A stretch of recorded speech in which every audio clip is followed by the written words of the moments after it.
शेर अफजल मरवत साहब और अफनानुल्लाह साहब लड़ाई हुई जावेद चाई साहब के शो के अंदर, किसने किसको कुटा है और हावी कौन रहा है। 7-7:30 बजे ये वीडियो लीक हो जाती है। वीडियो लीक किस तरह होगी? इनका इरादा है एक तो हत्या इज्जत का नोटिस भेजने का, उन्होंने वावा उनका फेंटा लगाया है। शेर अफजल मरवत साहब ने जावेद चाई साहब से अपेरेंटली कोई बात की है और उसको रिकॉर्ड भी कर लिया है। शहबाज गिल साहब ने सुन लो पॉइंट, आज पाकिस्तान तहरीक इंसाफ की मीटिंग हो रही है, काफी हालात खराब है इस वक्त तहरीक इंसाफ के हवाले से।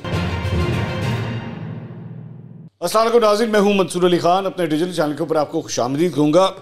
नाज़रीन, इस वीडियो के अंदर मैं एक और वीडियो का जिक्र करने जा रहा हूं और वो वीडियो भी एक लीक्ड वीडियो है जिसकी ज़रा सारी तफसीलात आपके साथ शेयर करनी है और कुछ मुख्तलिफ सवाल हैं जो इनका जवाब ढूंढना बहुत ज़रूरी है। मामला क्या है? वो है जनाब शेर अफजल मरवत साहब और अफनानुल्लाह साहब, ये जो दो रहनुमा जिनकी आपस में लड़ाई हुई जावेद चाई साहब के शो के अंदर, उसके बारे में ज़रा तफसील से बात करना चाहेंगे।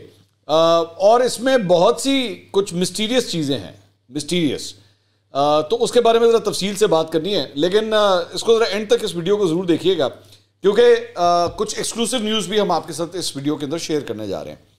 सबसे पहले आपसे रिक्वेस्ट के चैनल को सब्सक्राइब ज़रूर कीजिए। 7,87,000 सब्सक्राइबर्स तक हम तकरीबन पहुँच चुके हैं। 12-13 सब्सक्राइबर अब हमारे रह गए हैं शॉर्ट टर्म टारगेट से 8 लाख सब्सक्राइबर से। तो वीडियो आपको पसंद आए तो लाइक का बटन दबाइएगा और नोटिफिकेशंस के लिए बेल आइकन जरूर प्रेस कीजिएगा।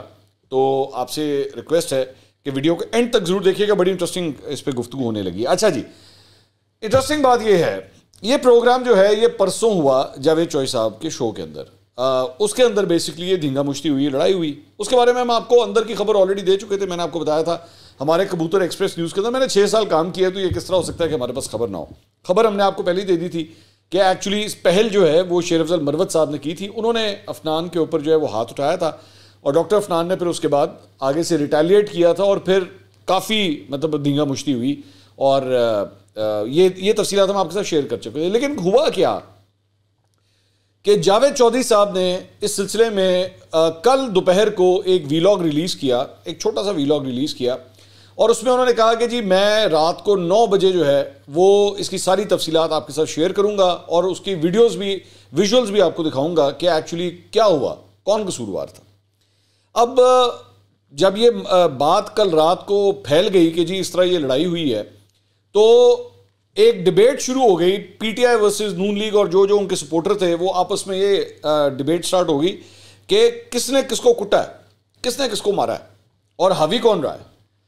अब विजुअल्स कोई थे नहीं। जावेद चाई साहब ने भी सिर्फ इसकी चंद तस्वीरें पहले जो है वो दोपहर को अपने उस छोटे से वीलॉग के अंदर जो है सिर्फ शेयर की। उससे ये पता नहीं लगता था कि किसने एक्चुअली पहल की और किसने किसको कितना मारा है, ये कुछ पता नहीं लग सका। उसके बाद क्या होता है कि तकरीबन शाम को 7-7:30 बजे ये वीडियो लीक हो जाती है और मैं लीक का लफ्ज़ इस्तेमाल कर रहा हूँ। ये सोशल मीडिया पे व्हाट्सएप ग्रुपों में जो है ये वीडियो आ जाती है। ये बात ज़हन में रखिएगा कि ये वीडियो जो लीक हुई है ये एक्सप्रेस न्यूज़ की मिल्कियत है। ये मैं क्योंकि हमारे साथ भी मरियम नवाज के उस एपिसोड के अंदर लीकेज हुई थी, तो इसलिए ये पॉइंट बड़ा इंपॉर्टेंट है कि ये एक्सप्रेस न्यूज़ की मिल्कियत है, ठीक है। और उसकी इजाज़त के बगैर, एक्सप्रेस न्यूज़ की इजाज़त के बगैर ना तो एंकर, ना एंकर की टीम और ना कोई तीसरा शख्स उस वीडियो को इस्तेमाल कर सकता है क्योंकि ये एक्सप्रेस न्यूज़ की मिल्कियत है। लेकिन 7-7:30 बजे इस लड़ाई की पूरी फुटेज जो है वो आ गई और 8 बजे 9 बजे के बुलेटिन्स के अंदर मुख्तलिफ चैनल्स के ऊपर इसकी खबरें भी चलना शुरू हो गई। 10 बजे जावेद चौधरी साहब ने अपना प्रोग्राम किया। उसकी ओपनिंग के अंदर उन्होंने फरमाया, थोड़ा सा उस इंसिडेंट का जिक्र किया। उन्होंने कहा ये बड़ा नाखुशगवार वाक़या हुआ है, हम इसके बारे में ना बात करना चाहते थे, ना इसकी विजुअल्स को हम दिखाना चाहते थे, लेकिन ये वीडियो लीक हो गई। उन्होंने ये कहा लीक हो गई और हम लीक तो खैर बाद में हुई, लेकिन उससे पहले भी एक्चुअली उन्होंने कहा कि लेकिन हम इस वाक़े के बारे में बात भी नहीं करना चाहते थे, लेकिन एक रिपोर्टर ने इसको ट्वीट कर दिया। उन्होंने कहा एक रिपोर्टर ने उसको ट्वीट कर दिया। अच्छा, इंटरेस्टिंग बात यह है कि जिस रिपोर्टर ने सबसे पहले एक्चुअली इसको ट्वीट किया वो भी एक्सप्रेस न्यूज़ का रिपोर्टर है जिसने सबसे पहले इसको ट्वीट किया और वो मतलब पीटीआई की बीट को भी कवर करता है। अब जावेद चाई साहब का ये कहना है कि उसको एक्चुअली शेर अफजल मरवत साहब ने फ़ोन किया और फ़ोन करके बताया कि जी ये इस तरह मैं लड़ाई की थी और उसके वजह से रिपोर्टर ने जो है वो ट्वीट कर दिया। अच्छा, रिपोर्टर ने प्रोग्राम का नाम नहीं लिया, उसके अंदर ना चैनल का नाम लिया ना प्रोग्राम का नाम लिया। शायद ये भी वजह हो सकती है कि वो खुद उस चैनल में काम करता था, इसलिए उसने नाम लेना मुनासिब नहीं समझा। कुड बी एनी रीजन, मैं उसकी नीयत के ऊपर नहीं मैं जा रहा। उसके बाद रात को 11 बजे शेर अफजल मरवत साहब वसीम बदामी साहब के शो के अंदर आए और उन्होंने कहा जी मैं तो फंड के आ गया, मैं तो मतलब कुट के आ रहे हैं मैं। ठीक है, अच्छा ये जो बात है ना, ये कि बात नहीं करनी, जावेद चौधरी साहब कहते हैं हमने सोच लिया था कि हमने इसके ऊपर बात नहीं करनी। जैसे ही ये ट्वीट आई थी, मैंने अगले मेरे ख्याल में 1.5 मिनट के अंदर सबसे पहले डॉक्टर अफनान को मैंने कॉल की। ठीक है, और मैंने उनको फ़ोन किया और मैंने उनसे पूछा कि जी आपकी अभी कोई लड़ाई हुई है? उन्होंने कहा आपको किस तरह पता लगा है? मैंने कहा जी खबर आ गई है बाहर, सोशल मीडिया के ऊपर आ गई है। तो मैंने उनसे पूछा, मैंने कहा किस चैनल पे हुआ? फिर उन्होंने कहा अच्छा अगर बात आ गई है तो फिर उन्होंने मुझसे बताना शुरू किया। इसका मतलब है कि वो जो एक पैक्ट हुआ था कि इसके ऊपर बात नहीं करनी, डॉक्टर अफनान भी उसको फॉलो करना चाह रहे थे, वो इस पैक्ट को तोड़ना नहीं चाह रहे थे। लेकिन शेर अफजल मरवत ने आके वसीम बदामी साहब के शो के अंदर सारी डिटेल जो है वो बता दी कि जी मैं इस तरह बैठा हुआ था और ये हुआ है, और खान को कोई कुछ कहेगा तो मैं तो नहीं छोड़ूंगा। वो जस्टिफाई करने की कोशिश कर रहे थे, लेकिन वो ये नहीं बता रहे थे कि actually according to Javed Chaudhary sahab कुट इनको पड़ी है। बल्कि जावेद चौधरी साहब ने एक्चुअली वीलॉग किया और वीलॉग में बताया कि जी इनको फेंटा पड़ा है, इन्होंने ये बात कही। अब इस सारी चीज़ के अंदर ना 2-3 एंगल्स हैं। ये जो लड़ाई शड़ाई हुई है वो तो आपने देख ली, वो तो ठीक है, वो मैं उसके ऊपर आता हूँ, बाद में आता हूँ, लेकिन इसके कुछ और एंगल्स हैं। सबसे पहली बात तो ये कि ये वीडियो लीक किस तरह हो गई। सबसे इंटरेस्टिंग बात ये है ना कि ये वीडियो लीक किस तरह हुई, क्योंकि ये तो चैनल की मिल्कियत थी और ये चैनल की प्रॉपर्टी जो है वो किस तरह लीक हो गई। क्या किसी ने डिलिबरेटली लीक की है? क्योंकि ये वीडियो तो आ ही नहीं सकती थी बाहर। जावेद चौधरी साहब ने तो इसको शो का हिस्सा ही नहीं बनाया था इस वीडियो को, तो ये तो चैनल की आर्काइव के अंदर पड़ी हुई थी वीडियो, वहां से किस तरह लीक हुई? क्योंकि जिस तरह मरियम नवाज की हमारे इधर भी एक लीकेज हुई थी, हमने तो बंदा ट्रेस कर लिया था, हमने तो बंदा ढूंढ लिया था कि बंदा कौन है। तो क्या एक्सप्रेस न्यूज़ भी अब उस बंदे को ढूंढेगा ये वीडियो जो है वो जिसने लीक की है? अच्छा, उसके बाद ये लीकेज होती है। दूसरी बात ये कि उसके बाद जावेद चौधरी साहब खुद भी अपने शो के अंदर ये बताते हैं कि जी हम इसको नहीं रिलीज़ करना चाह रहे थे और ये बहुत गलत हुआ, जो कुछ भी हुआ ये नहीं होना चाहिए था। इंटरेस्टिंग बात एक और भी है कि जावेद चौधरी साहब के शो के अंदर इस तरह की और भी पहले लड़ाइयाँ हो चुकी हैं। फिरदौस आशिक अवान साहिबा ने कादिर मंदोखेल को थप्पड़ दे मारा था इन्हीं के शो के अंदर, और अच्छा वो भी फुटेज ब्रेक में थी। वो जिस तरह ये नहीं लीक की गई, रिलीज नहीं की गई थी ना, ऑफिशियली रिलीज नहीं की गई थी, वो भी ब्रेक के अंदर ये लड़ाई हुई थी फिरदौस आशिक अवान की और कादिर मंदोखेल की, और ब्रेक की वो फुटेज भी लीक हो गई थी। तो एक्सप्रेस न्यूज के अंदर कोई तो है जो लीक कर रहा है, एक्सप्रेस न्यूज के अंदर कोई तो है जो ये फुटेज रिकॉर्ड भी करता है और लीक भी कर देता है फिर। ठीक है, ये दूसरी लीकेज है, क्योंकि फिरदौस आशिक अवान साहिबा ने इसका गिला किया था कि भाई एक चीज जो ब्रेक के अंदर हुई है वो लीक किस तरह हो सकती है, वो तो शो का हिस्सा ही नहीं थी, वो लीक किस तरह हो गई? तो ये, और ये कोई पहली लड़ाई नहीं है, बल्कि जावेद चौधरी साहब ने इसके अंदर एक और भी बात कही, शायद अपने वीलॉग में कही या प्रोग्राम में कही, कि इससे पहले पाकिस्तान की टीवी की तारीख में ऐसा नहीं हुआ कभी, नहीं हो चुका है, पहले भी बहुत दफ़ा हो चुका है। बल्कि बिजनेस प्लस का एक शो है, उसमें नईमुल हक साहब की बड़ी गंदी लड़ाई हुई थी। नईमुल हक साहब की पाकिस्तान पीपल्स पार्टी के एक रहनुमा से बहुत गंदी लड़ाई हुई थी, हाथापाई हो गई थी आपस में। और उस वक्त शहजाद इकबाल जो अब जियो पे होते हैं, ये उस वक्त बिजनेस प्लस पे काम किया करते थे, ये उस वक्त बिजनेस प्लस के एंकर थे। उनके प्रोग्राम में बहुत गंदी लड़ाई हुई थी, यहां तक कि ग्लास चल गए थे एक दूसरे के ऊपर। उसके बाद एक दफ़ा इसी तरह गालबन जियो का प्रोग्राम था, तो दानियाल अजीज और नईमुल हक, इन दोनों की भी आपस में लड़ाई हुई थी, जिसमें नईमुल हक ने थप्पड़ दे मारा था दानियाल अजीज को। तो हो चुकी है, लेकिन this nothing to be proud of, ये अगली सीन्स है, पहले भी हो चुका है, ऐसी बात नहीं कि पहली दफ़ा हुआ है। लेकिन मेरा दोबारा यही सवाल है कि भाई ये लीक कौन करता है? ये लड़ाई होती है और उसके बाद ये फुटेज जो कि एक्चुअली एक्सप्रेस न्यूज़ की मिल्कियत है, इसको लीक कौन कर देता है? ये किस तरह लीक हो जाती है ना? बड़ी इंटरेस्टिंग बात है।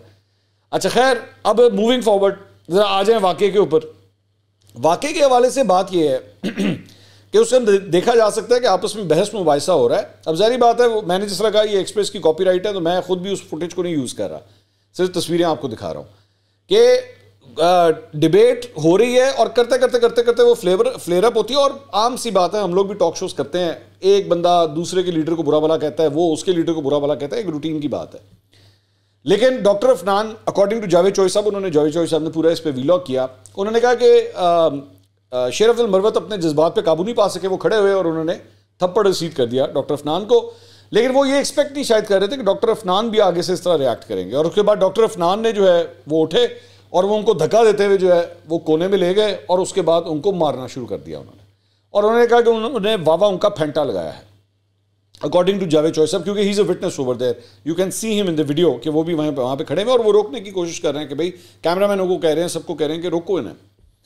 तो अकॉर्डिंग टू जावेद चौधरी साहब फेंटा एक्चुअली शेर अफजल मरवत को लगा है इस सारी चीज़ के अंदर, लेकिन ये कोई दंगल तो हो नहीं रहा, ये कोई WWF तो हो नहीं रहा कि जावेद चौधरी साहब आएंगे और एक पहलवान का हाथ खड़ा करके कहेंगे जीत गया जे हैं, ये वो वाली गेम तो है नहीं।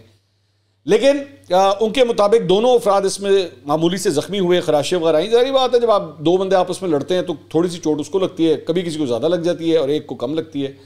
लेकिन इसमें उन्होंने कहा कि शेर अफजल मरवत को ज़्यादा चोट लगी इस सारी चीज़ के अंदर।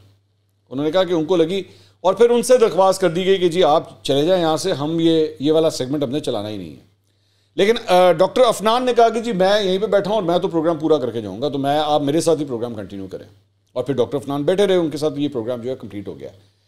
अच्छा, इसके अलावा भी कुछ डॉक्टर ये शेर अफजल मरवत साहब से रिलेटेड ना कुछ और इंटरेस्टिंग खबरें हैं। वो ये हैं कि पाकिस्तान तहरीक इंसाफ, जो मेरे सोर्सेज मुझे बता रहे हैं कि वो कानूनी टीम का हिस्सा है ना शेर अफजल मरवत साहब, तो उनके हवाले से आज पाकिस्तान तहरीक इंसाफ हो सकता है कोई फैसला ले ले। मेरी जो उनकी कानूनी टीम के चंद अफराद से मेरी बात हुई है, वो बड़ा सीरियसली कंसर्न्ड है शेर अफजल मरवत साहब के इस गुस्से से कि ये जिस तरह बॉइल्ड हो जाते हैं। एक्चुअली शेर अफजल मरवत साहब का एक और भी मसला है, मेरा ख्याल में इन्होंने बहुत ज़्यादा टॉक शोज़ नहीं किए हुए जिसमें आप एक पैनल में बैठ के जो है ना डिबेट करते हैं, ठीक है। ज़्यादातर या तो सोलो बैठे हैं या किसी और लोकेशन के ऊपर बैठ के उन्होंने प्रोग्राम्स को ज्वाइन किया है। स्टूडियो के अंदर बैठ के किसी दूसरे शख्स के साथ जहाँ पे वो आपकी फिजिकल रीच के अंदर हो, मेरे ख्याल में बहुत कम प्रोग्राम किया। नया नया मिला है ना, नया नया फेम मिला है। मैं पहले भी आपको बता रहे, नए नए ये फेम, ये कैमरा, ये टेंशन, ये नई नई मिली है। ये पहले तो कोई नहीं जानता था शेर अफजल मरवत को, आज से 6 महीने साल पहले कौन जानता था? कोई भी नहीं जानता था एज सच, कोई उनको टॉक शोज में बुलाता नहीं था। लेकिन इमरान खान साहब की वकालत करते करते करते करते अब हर जगह जिथे जानते हैं शेर अफजल मरवत आ गए, शेर अफजल मरवत आ गए, मतलब काफ़ी उनकी मशहूरी हो गई है फ्रैंकली स्पीकिंग। लेकिन उनको शायद अभी तक किसी ने सिखाया नहीं है कि टॉक शोज में बैठते किस तरह और फ्लेयर अप नहीं होते। इवन अगर दूसरा बंदा आपके लीडर के बारे में सख्त बात भी कर रहा है, ये कोई जस्टिफिकेशन नहीं है जो शेर अफजल मरवत साहब ने दी। मेरे लीडर को कोई कुछ कहेगा तो भाई इस तरह तो फिर दूसरे भी कह सकते हैं, तुसी उन्होंने लीडर ने कहोगे तो 4 चंडे वो भी मार देंगे। फिर इस तरह तो फिर चल है ना, फिर दे धनाधन है, फिर तो रुकेगा ही नहीं, फिर तो छक्के चौकों की बारिश शुरू हो जाएगी टॉक शोज के अंदर। मतलब मैं तो सोच रहा था कि अगली दफ़ा जो है वो मैं भी शायद हेलमेट शेलमेट पहन के तो पैड और ग्लव्स पहन के बैठूं, भाई कुछ पता नहीं कभी भी बाउंसर आ सकता है। तो ये टॉक शो है मेरे भाई, इस तरह नहीं होता। अच्छा, अब शेर अफजल मरवत साहब के बारे में आपको बता रहा था कि मेरी इतलात के मुताबिक पाकिस्तान तहरीक इंसाफ के बड़ा अंदर सीरियस कंसर्न चल रहा है कि भाई इनके एटीट्यूड के बड़े मसाइल हैं। एक तो इन्होंने वो शुएब शाहीन जो इनके अपने कानूनी टीम का हिस्सा है उन्हीं को रगड़ के रख दिया। मतलब ये माशाल्लाह एक ऐसे बम साबित हुए हैं जो सिर्फ अगले पे नहीं फटते, ये इधर भी फट जाते हैं, ये होम ग्राउंड पे भी फट जाते हैं। तो इन्होंने शुएब शाहीन को भी रगड़ के रख दिया। मेरी इतलात के मुताबिक मुझे अनकन्फर्म रिपोर्ट्स हैं, वो ये है कि इनको PTI के 2 व्हाट्सएप ग्रुपों से भी निकाल दिया गया है इनके इसी टेम्परेमेंट की वजह से। लेकिन शेर अफजल मरवत साहब ने इस सारे वाक़े के ऊपर एक ट्वीट किया है। उन्होंने कहा कि एक्सप्रेस TV के मेज़बान जावेद चौधरी गुज़िश्ता रात होने वाले नाखुशगवार वाक़े के बारे में गलत मालूमात फैला रहे हैं। वो ये अफवाह फैला रहा है कि अगर मेरा मुखालिफ कोई सुपरमैन था, वो ये नहीं बता रहा कि अफनान ने स्टूडियो से भागकर करीबी कमरे में पनाह ली, जिसका मुझे आज उनका प्रोग्राम देखकर पता चला। मैं तकरीबन 5-7 मिनट तक स्टूडियो में रहा, बाद में मुझे बताया गया कि इस हिस्से को मनसूख कर दिया गया है और मैं वहाँ से चला गया। उनके मुतासिब होने की बहुत सी वजूहात हैं जो मैं इतवार को मीडिया से शेयर करूँगा। मैं इसके खिलाफ हत्के इज्जत का मुकदमा और मुजरिमाना शिकायत भी शुरू करने का इरादा रखता हूँ और अपनी रिकॉर्ड शुदा ऑडियो गुफ्तगू भी शेयर करूँगा जो आज इसके और मेरे दरमियान हुई है। सो शेर अफजल मरवत साहब ने जावेद चौधरी साहब से अपेरेंटली कोई बात की है और उसको रिकॉर्ड भी कर लिया है, ठीक है। अब पता नहीं जावेद चौधरी साहब की इजाज़त से किया है या उनकी बगैर इजाज़त के किया है। मेरे पास इसके बारे में अवाम को आगाह करने के लिए बहुत सी चीज़ें हैं, देखते रहना। तो ये शेर अफजल मरवत साहब ने जो है इस सारे वाक़े के ऊपर ट्वीट किया। सो इनका इरादा है एक तो हत्के इज्जत का नोटिस भेजने का जिसका वो कह रहे हैं, और दूसरा कोई ऑडियो भी इन्होंने अपेरेंटली कोई रिकॉर्ड की हुई है। अच्छा, उसके बाद इन्होंने एक और भी ट्वीट किया। इन्होंने कहा शेर अफजल मरवत, बहुत से लोग एक ही सवाल जानना चाहते हैं और मेरा जवाब हमेशा एक ही रहेगा, मुझे कोई पछतावा नहीं। Khan's reaction on my tweet. I will let you know details when I reach my office. I will issue a video message which will be shared across social media. अभी जब ये वीडियो रिकॉर्ड हो रही है, अब तक तो कोई वीडियो नहीं आई हुई, ठीक है, हमें भी इंतजार है, आई डोंट नो वो उसके अंदर अपना क्या मौकफ देते हैं। शहबाज गिल साहब दी सुन लो पाइन, ओ दूर अमेरिका से बैठ के वो क्या फरमा रहे हैं। उन्होंने कहा इस वक्त हर साथी जो खान की मदद कर सके उसको खान के साथ खड़े होना चाहिए। पाइन तुसी आप तो भी थे आओ आपस की लड़ाई का वक्त नहीं। शुएब शाहीन साहब मेरे केस में मुआवनत करते रहे, इससे पहले और बाद में खान साहब के केसेस में भी मुआवनत की। मैंने उन्हें हमेशा खान का मददगार पाया। शेर अफजल साहब का जुनून, जज्बा और खान से मोहब्बत भी तहरीक इंसाफ को दरकार है, इसलिए मेरी गुजारिश है इस वक्त लड़ाई झगड़ा नहीं, सारा फोकस खान के केसेस पर करने की ज़रूरत है। हामिद खान साहब बुजुर्ग हैं, बेहतरीन वकील हैं, इंशाल्लाह वो इस मामले को सुलझा लेंगे, ठीक है। अब यही होता ना, तुसी आप जो इतने ना हो तो कबूतर जा के जरिए आप बैठ के अपनी तजियाकारी कर रहे हो कि जाके पूछ के पाइन उत्थे की होया है। आप हैं ही नहीं ना फिजिकली यहाँ पे, ना आपको कोई घास डाल रहा है, ना आप पीटीआई के मामलात में हैं, आपको कोई पूछ भी नहीं रहा फैसले करने से पहले। आपकी इस वक्त ये वैल्यू है, तो यही होता है। और जब मैं आपको पिछले 2-3 हफ्ते से बता रहा था कि कानूनी टीम में बड़े मसाइल चल रहे हैं, तो यही शहबाज गिल साहब बैठ के वीलॉग्स खड़काते थे कि मंसूर अली खान हमारी कानूनी टीम में फूट डलवाने की कोशिश है। हुण फूट पै गई है, हुण दिल नूं सुकून आ गया है। तो आइंदा ना भाईजान फोन करके मंसूर से पूछ लिया करें कि भाई मेरी पार्टी के अंदर क्या चल रहा है, क्योंकि मैंने तो कख नहीं पता की हो रहा उत्थे, तो मैं तुहानूं दस देंगे कि की हो रहा है। जे तुसीं कहोगे तो आइंदा खान साहब के ज़हन में क्या चल रहा है मैं वो भी बता दूंगा आपको, क्योंकि अब लग रहा है कि आपके सोर्सेस काम नहीं कर रहे। आज चले मैं अब ये शहबाज गिल साहब को शायद खबर पहुंच जाए या पाकिस्तान तहरीक इंसाफ के और लोगों के लिए, आज पाकिस्तान तहरीक इंसाफ की मीटिंग हो रही है जिसके अंदर शेर अफजल मरवत साहब के फ्यूचर के हवाले से फैसला होगा कि इनका करना क्या है, क्या इनको कंटिन्यू कराना है या इनको फारिग करें यहाँ से। ये आज मीटिंग होने जा रही है। हूँ ठीक है, ए खबरी में तुहानूं दे देना। तो ये जनाब इनके हवाले से, शेर अफजल मरवत साहब के हवाले से जो है ना ये सूरत हाल है। काफ़ी हालात ख़राब हैं इस वक्त तहरीक इंसाफ के हवाले से। और पहले ही एक तो बंदे नहीं मिल रहे, तो जेड़े मिले ने वो भी लड़ रहे हैं आपस में। मतलब पहले तो बंदे ही नहीं मिल रहे ना, ज़ाहिर बात है, एडे तर्जुमान रह गए हैं, आप उंगलियों के ऊपर गिन सकते हैं, 4 हैं इस वक्त। तो पहले तो ये हाल था ना कि आप जेड़ा टीवी चैनल खोलते थे, जितने बजे का शो खोलते थे, वहाँ पे पीटीआई हर जगह बैठी होती थी। अब बंदे ही 4 हैं। उन बेचारों को वो कभी 7 बजे एक शो में जाते हैं, कभी 8 बजे एक शो में जाते हैं, कभी 9 बजे, कभी 10 बजे, कभी 11 बजे, लेकिन प्रोमिनेंस भी मिल रही है। अच्छा, ये जो प्रोमिनेंस होती है ना, प्रोमिनेंस से क्या मुराद है, मतलब हर जगह बुलाया जा रहा है, आ जाओ, ये एंकर भी बुला रहा है, वो एंकर भी बुला रहा है, सारा कुछ हो रहा है, तो उसकी वजह से जेलसीज भी आना शुरू हो जाती हैं दूसरे लोगों को, जिनको नई घास डाली जा रही है, जिनको कैमरे का टाइम नहीं मिल रहा, उनमें भी जेलसी आना शुरू हो जाती है उन लोगों के अगेंस्ट जिनको कैमरा बहुत ज़्यादा मिल रहा है। ये भी होता है, मैं आपको बता रहा हूँ, ये सारी जमातों के अंदर होता है। तो देखें अब इस सिलसिले में क्या होता है। अगली वीडियो में आपसे दोबारा मुलाकात होगी। अल्लाह हाफ़िज़।